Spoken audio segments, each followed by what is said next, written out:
For ordinary work as a store clerk or a cleaning woman, but Annie could not picture herself standing behind a counter selling candy to her former students or scrubbing the floors in their parents' homes. She was too proud, and the pay she would earn too little. What Annie needed was a plan, a way to strike it rich and put her money worries behind her for good. Days passed by, and the widow's small savings grew even smaller. Try as she might, Annie could not come up with an idea until one warm July evening when she returned to her room with a newspaper. The front page carried a story about the large number of tourists visiting Niagara Falls that summer.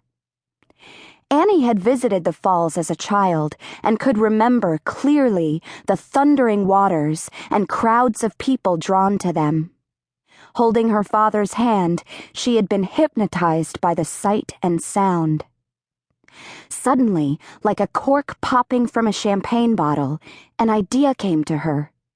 She would find fame and fortune by doing something no one in the world had ever done before. Annie Taylor would go over Niagara Falls in a barrel. The next morning, filled with excitement, Annie began planning her ride. She knew no ordinary barrel would do.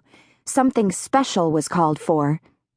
Annie drew a picture of a barrel that would suit her needs, a barrel that would be incredibly strong and just the right size for its passenger. She took her drawing to a workshop where men built barrels, mostly for holding things such as pickles and beer. The foreman of the shop had never seen a barrel like the one Annie had drawn, and asked what it was for. When she shared her plans to ride in the barrel over Niagara Falls, the man looked at Annie in disbelief. He handed the drawing back and informed her his shop would build no such thing. The idea was madness, he told her. If she wanted to kill herself, she'd have to do it on her own. Annie went back to her room and continued to dream of the fame and fortune that would be hers once she'd conquered the falls.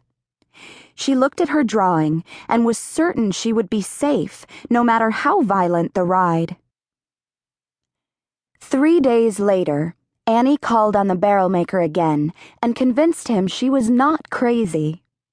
If he built the barrel according to her design, the widow assured him, she could survive the fall without injury. The foreman agreed to do it and put his 3 best men on the job. Annie worked alongside them, picking out each piece of the thick white oak they used. When their work was done, they had a barrel that was 4.5 feet high, with iron bands wrapped around it, and weighed more than 160 pounds. The workmen agreed it was a very sturdy thing indeed. It might even go through the falls in one piece. That didn't mean, of course, that anyone inside would survive. Annie understood the problem. You can put an egg inside a can and let it drop to the floor. The can may not be damaged, but it's a different story for the egg.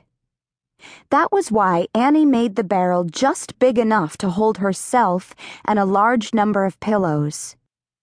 She also fastened to the inside metal handles to grab onto and a leather belt to strap herself in securely.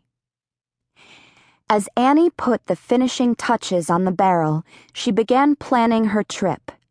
She needed a manager, someone to go to Niagara Falls ahead of her and stir up interest among the local newspaper reporters and tell them about the amazing Lady Daredevil who would be arriving soon to conquer the mighty falls. She hired Frank Russell, a Bay City man who had worked at carnivals and fairs. When they first met, Frank Russell was surprised by Annie's appearance. She looked exactly like the aging charm school teacher that she was, and nothing at all like the death-defying daredevil she was determined to become.